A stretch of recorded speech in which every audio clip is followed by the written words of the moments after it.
इतिहास लिखा है इसमें, कुछ खास छिपा है इसमें।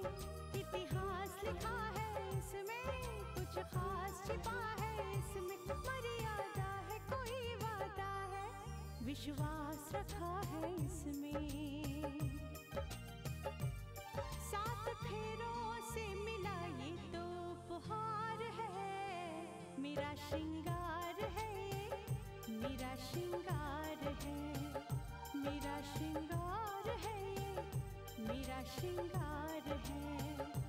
मंगलसूत्र, मंगलसूत्र, मंगलसूत्र, मंगलसूत्र, मंगलसूत्र, मंगलसूत्र,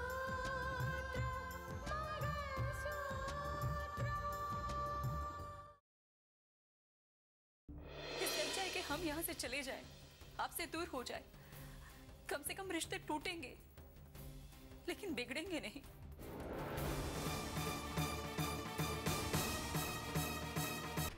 भाभी प्लीज भैया को समझाइए, घर छोड़ के ना जा पाए प्लीज। साक्षी तुम फिक्र मत करो, मैं पूरी कोशिश करूंगी। मैं जानता हूं कि इन इल्जामों के पीछे कौन है। गुलशन शाह। और अब मैं गुलशन शाह को बेनकाब करके रहूंगा। गुलशन भाई के जिंदा होने की बात खुल चुकी है। हर दिमाग में, हर जहन में एक ही सवाल गूंज रहा है, बस आखिर सच क्या है। लेकिन उसके दिमाग में एक ही बात है कि अपने पापा के ऊपर वो कोई भी उंगली उठते हुए नहीं देख सकती। और मुझे तो लगता है कि यही ठीक रहेगा। अगर दोनों इस घर से चले जाते हैं, यही ठीक रहेगा। वो तुम्हारी बहू है और तुम बहू बना के उसे अपने घर में लाए थे, और तुम ऐसी घटिया बातें कह रही हो। और इन्हीं बातों की वजह से घर में अभी भी ऐसा ही माहौल बना हुआ है। अब तो सब कुछ मुझे भी समझ में आने लगा है। माँ चाहती नहीं है कि भैया और भाभी इस घर में रहे। और मुझे तो लगता है कि यही ठीक रहेगा। अगर दोनों इस घर से चले जाते हैं, यही ठीक रहेगा। सुना सुना सुजाता, तुमने तुम्हारी बेटी तुम्हारे बारे में क्या सोच रही है, क्या कह रही? तुम्हें ऐसा नहीं लगता कि तुम अपने बेटे और बहू की खुशियों में आग लगा रही हो? उनकी खुशियों की तुम्हें परवाह ही नहीं? एक बात याद रखना सुजाता, वो लोग घर छोड़ के चले गए ना, तो बहुत पछताओगी, बहुत पछताओगी तुम अपनी जिंदगी की जलन उनकी खुशियों से मिटाने की कोशिश कर रही हो। मुझे समझाने की कोशिश मत कीजिए जेठ जी। समझाना है तो उस रितिका को समझाइए जिसकी वजह से आज ये घर टूटने की कगार पे आ गया है।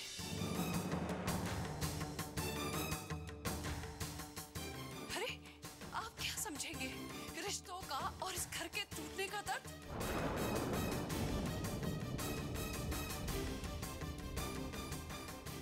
लेकिन मैं एक माँ हूँ।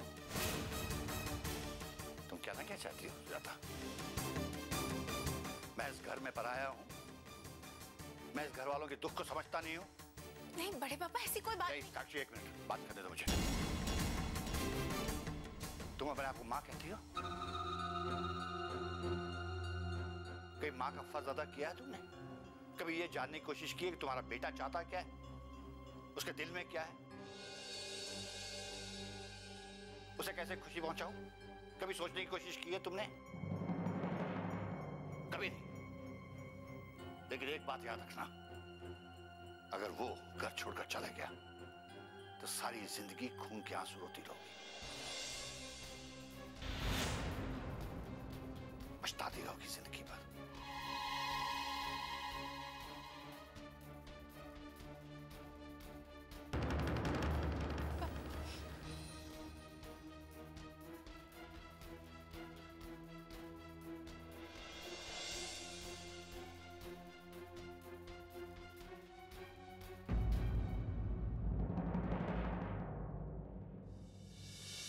हमने हमेशा ये चाहा कि रितिका अपने घर में खुश रहे। हर वो कोशिश करके देख ली कि उसके घर वाले उससे खुश रहे, और ये दो घरों के बीच में जो रिश्ते हैं अच्छे बने रहे। आपके जाने न जाने से क्या होता है दीदी? आप किसी की फितरत तो नहीं बदल सकते ना। और मैं कहती हूँ कि रितिका जिस घर में रह रही है उन लोगों को संभालना रितिका का काम है। उस घर में जो जो कुछ हो रहा है क्या आपको फोन करके बताना जरूरी है? स्नेहा, मैं रितिका की माँ हूँ। अपने दुख वो मुझे नहीं बताएगी तो किसे बताएगी? उसने हर तरह से सुजाता जी का दिल जीतने की कोशिश की है, लेकिन वो नाकाम रही। आज भी सुजाता जी का रवैया वही है जो पहले था। उनका रवैया कैसा भी हो दीदी, आपको उनके मामले में पढ़ने की कोई जरूरत नहीं है। आप भी कमाल करते हैं शिवराम जी। इससे पूछने वाली बात क्या है? आप ही का तो घर है। स्नेहा, उनके सामने कोई बात नहीं करना। हाँ। जी जी बिल्कुल, आप बिल्कुल मत सोचिए, बिल्कुल मत सोचिए। जो मैं कह रहा हूं वही कीजिए, और आप बेफिक्र होकर राधिका बेटी को यहां ले आइए। जी अरे आप ही का घर है शिवराम जी, और आप एडमिशन की बिल्कुल फिक्र ना करें। अच्छे से अच्छे कॉलेज में मैं उसका एडमिशन करवा दूंगा। आप कुछ भी मत सोचिए, बस ये बताइए कि कब आ रहे हैं राधिका को लेकर। ठीक है ठीक है, आइए जी। नमस्कार। शिवराम जी का फोन था, कह रहे थे कि राधिका बेटी शहर में रहकर अपना ग्रेजुएशन कंप्लीट करना चाहती है। क्या वो हमारे साथ रह सकती है, पूछ रहे थे। अरे इसमें पूछने की क्या बात है? हमारे घर में इतनी जगह तो है ही कि राधिका यहाँ रह सके।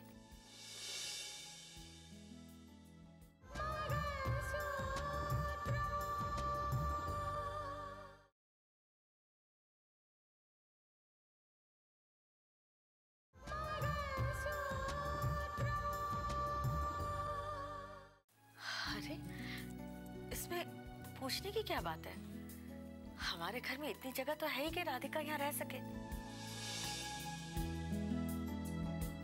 स्नेहा, तुम्हें खुद हाँ कह देनी चाहिए थी। इसमें सबसे पूछने की कोई जरूरत ही नहीं थी। मैंने कहा था दीदी, लेकिन उन्होंने ये सोचा होगा कि भाई जी इस घर के मालिक हैं, तो देखो भाई, घर का मालिक मैं हूं, मानता हूं, लेकिन शिवराम जी मेरे दिल के बहुत करीब हैं। मैंने उनसे कह दिया कि बस आ जाइए आप राधिका को लेकर। हाँ हाँ हाँ, ये तो बहुत अच्छा होगा। राधिका के आने से घर में रौनक लगी रहेगी, और वैसे भी अब शादी की तैयारियां भी तो करनी है। रोहित और साक्षी की शादी हमने तय तो कर ली थी, लेकिन कोई ना कोई ऐसे हालात आते ही रहे कि सब कुछ रुक गया। लेकिन अब सब कुछ ठीक हो जाएगा। क्यों जी, हमें फिर से शादी की बात करनी चाहिए ना? तुम ठीक कहते हो शारदा, मैं खुद उनसे शादी की बात करूंगा। अरे भाई, घर में बहू तो लानी है ना। हा?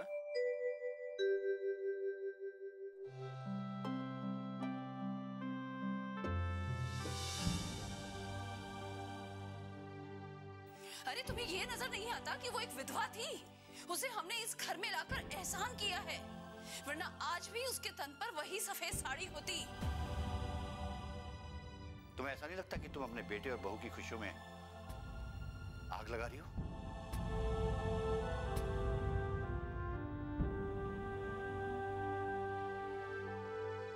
एक बात याद रखना सुजाता, वो लोग घर छोड़कर चले गए ना तो बहुत पछताओगी, बहुत पछताओगी तुम।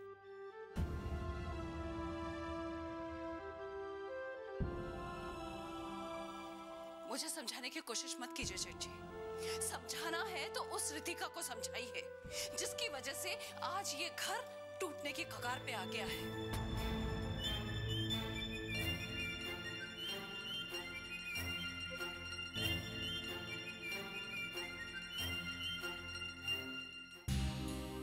हेलो। हाय साक्षी, कैसी हो? मैं ठीक हूँ रोहित, तुम कैसे हो? मैं अच्छा हूँ, बस तुम्हारी याद आ रही थी और सोचा कि तुम्हें फ़ोन कर लूँ। हमारे सपने को साकार होने में जो रुकावटें आ रही थी वो अब रुकावटें दूर हो चुकी हैं। मैं समझ सकती हूँ रोहित। साक्षी, माँ को भी घर में बहू लाने की बहुत जल्दी है और मुझे भी उस दिन का इंतजार है। ख्वाब हम दोनों ने मिलके देखे थे, लेकिन कभी कभी मुझे ऐसा लगता है कि ख्वाब देखने वालों को ये सोचकर नहीं चलना चाहिए, क्योंकि ख्वाब एक न एक दिन जरूर पूरे होंगे। तुम्हारी इस बात का मैं मतलब समझा नहीं। तकदीर के फैसले इतने जल्दी समझ में आते भी नहीं है रोहित। तुम्हें क्या लगता है कि रुकावटें दूर हो गई है क्योंकि मानस भैया को जमानत मिल गई है और वो वापस घर आ गए हैं?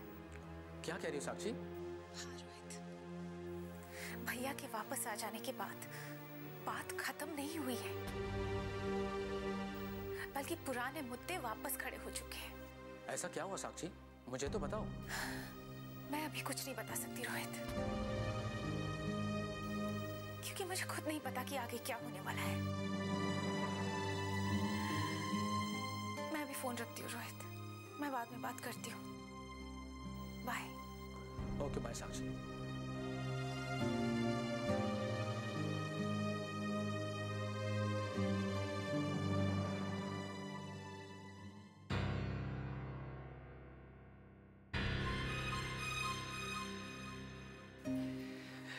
बाहर इतना सन्नाटा क्यों है भाई? और तुम भी यहाँ खामोश बैठी हो, क्या बात है? मानस, घर छोड़कर तो हम दोनों जाने वाले थे ना। तो माँ जी और बड़े पापा जी घर छोड़कर चले गए।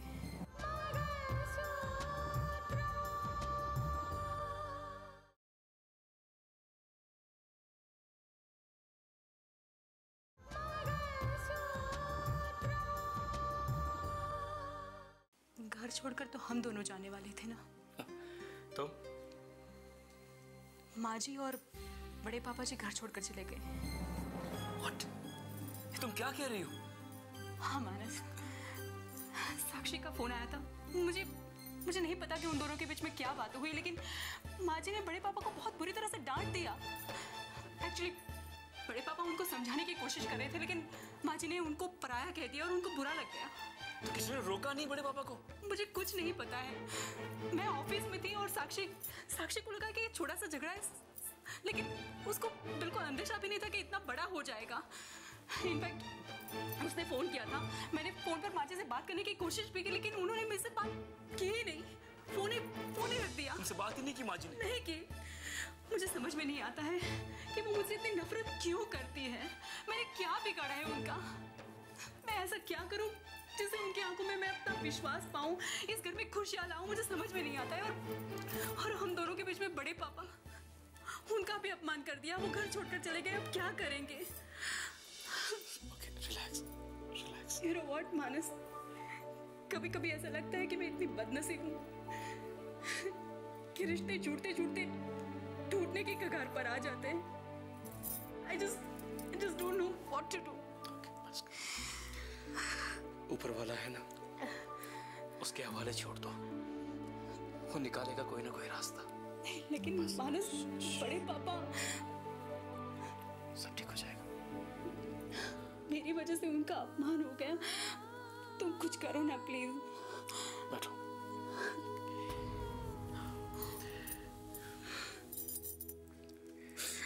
मानस, तुम माँ जी से बात करो, बड़े पापा से बात करो, कुछ तो करो। मेरी वजह से ये तुम घर शांत हो टूट जाओ, रहा है। तुम शांत हो जाओगी, मैं बात करूंगा, माँ जी से बात करूंगा। शांत हो जाओ। पता नहीं मैंने क्या किया है, वो हमेशा हर वक्त मुझसे नाराज रहती है। मैंने क्या गुनाह किया है? मैं हमेशा कोशिश करती हूँ मानस, I swear, मैं हमेशा कोशिश करती जानता हूँ हूँ मैं रितिका, क्या मुझे नहीं पता? तो क्यों करती है वो मुझसे इतनी नफरत? मैं जिस दिन से इस घर में आई हूँ हमेशा वो ताने देती रहती है, हमेशा मौके ढूंढती रहती है। मैंने कुछ नहीं कहा, आज मेरी वजह से बड़े पापा का इंसल्ट कर दिया। शांत हो जाओ।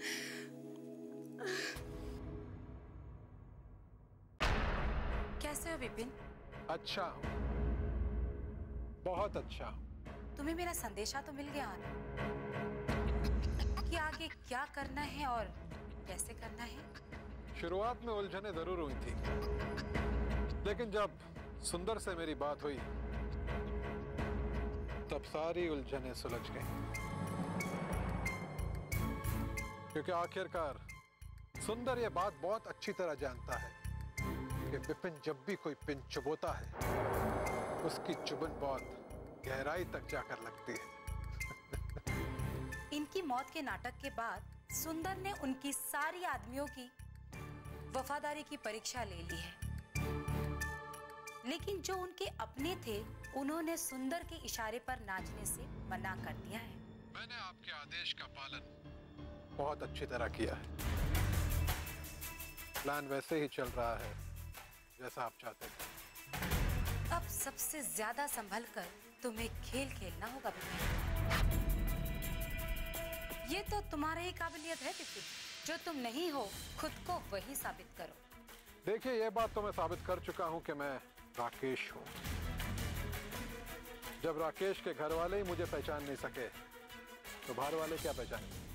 तुम्हें उन्हें इस बात का एहसास भी दिलाना है कि तुम राकेश हो। उनके दिल में रितिका और मानस के लिए नफरत भी भरनी है, और इस बात का ख्याल रहे तुम पर किसी का भी शक ना हो। आप बेफिक्र रहिए, मानस और रितिका के लिए किसी के भी दिल में नफरत कम नहीं होगी। और सुंदर के कहने पे मैं उस राहुल से भी मिला था, उसे भी इस बात का बिल्कुल शक नहीं हुआ कि मैं उसका बड़ा भाई नहीं हूं।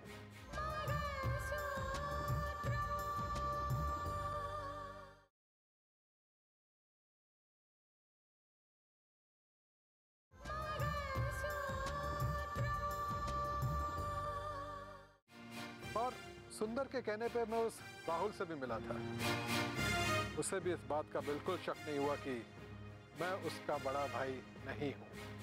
लेकिन तुम्हें इस बात का ख्याल रखना होगा कि तुम किसी ऐसे आदमी के पास ना पहुंच जाओ जो तुम्हें नापना शुरू कर दे। मैं समझा नहीं, आप किसकी बात कर रहे हैं? है कुछ लोग जो कि अपने आप को शातिर समझते हैं, जैसे कि रितिका और उनके पिता आदित्य प्रताप। अरे आप ये बताइए कि मुझे रितिका से कब मिलना है? मैं सिर्फ आपके आदेश का इंतजार कर रहा हूँ। अब उसे मिलने की तैयारियां शुरू कर दो। वो अर्जुन रितिका को यकीन दिला चुका है कि वो इसी शहर में है।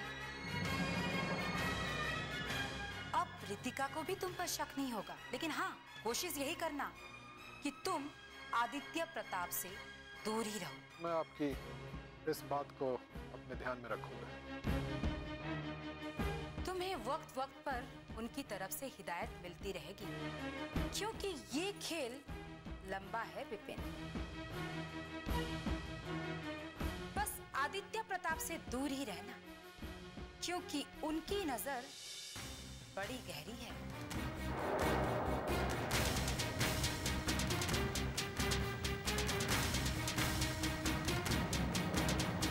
ज्यादा तुम्हें कहने की जरूरत नहीं है, तुम जानती हो मैं मानस को बचाने के लिए कुछ भी करूंगा। Don't worry. भाई जी, हाँ? पापा का फोन आया था। अरे बाबा, क्या करो, कब आ रहे हैं? वो बस पहुंचते ही होंगे। आ जा रहे हैं अभी जी। अरे वाह, बड़ी अच्छी बात है।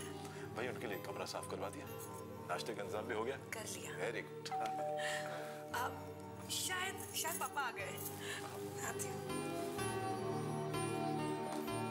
शारदा, जब भी शिवराम जी से मिलता हूँ ना, दिल को बहुत सुकून मिलता है। और बड़ा अच्छा किया जो राधिका को यहाँ पढ़ाने का फैसला किया है उन्होंने। नमस्कार। शिवराम जी, एक आधी शिकायत। आप मुझे नमस्कार मत किया करो, नमस्कार तो मुझे आपको करना चाहिए। अरे रहने दीजिए ना, मन में बस सादर होना चाहिए, वही बहुत है।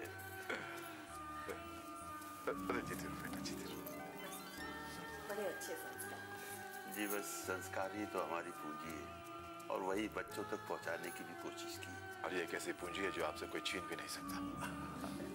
स्नेहा, चाय नाश्ते का इंतजाम कर। जी, मैं भी दीदी की मदद कर आती हूँ। हाँ, जाओ। हाँ तो चलो। बैठिए ना, बैठिए। आओ, सुनाइए, सब ठीक ठाक? जी वैसे तो सब ठीक है, लेकिन ये जानकर बड़ा दुख हुआ कि आपने जस्टिस की कुर्सी छोड़ दी और ये मालूम करके खुशी भी हुई कि आपने रितिका की खुशियां बिखरने नहीं दी। शिवराम जी, कुछ पाने के लिए कुछ खोना पड़ता है।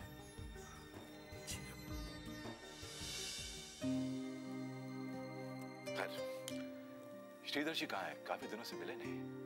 अरे आपको पता नहीं जैसा, वो दोनों तो गांव चले गए। अच्छा। जी, पता नहीं क्यों अर्जुन ने श्रीधर और अंजना को गांव वापस भेज दिया। वैसे दोनों अर्जुन से नाराज थे। नाराज है? क्यों? जी, कुछ न कुछ बात तो जरूर है। वैसे अर्जुन आता है आप लोगों से मिलने? अर्जुन तो यहाँ कभी भी नहीं आता, लेकिन आजकल तो श्रीधर जी और अंजना जी भी नहीं आते। पता नहीं। दीदी जाने दीजिए ना, आप भी ना, हमारा उनसे क्या लेना देना। अच्छा पापा, भाई जी ने इसके एडमिशन की बात कर ली है, तो आपको फिक्र करने की कोई जरूरत नहीं। बहुत मेहरबानी है आपकी। अरे क्या मेहरबानी, बड़ा अच्छा कॉलेज है, घर के नजदीक है। लो बेटा शायद। बस मैं लेता हूं।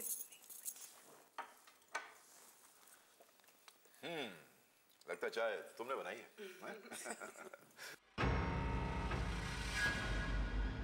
कच्चे धागे से बंधा इसमें संसार है, पिया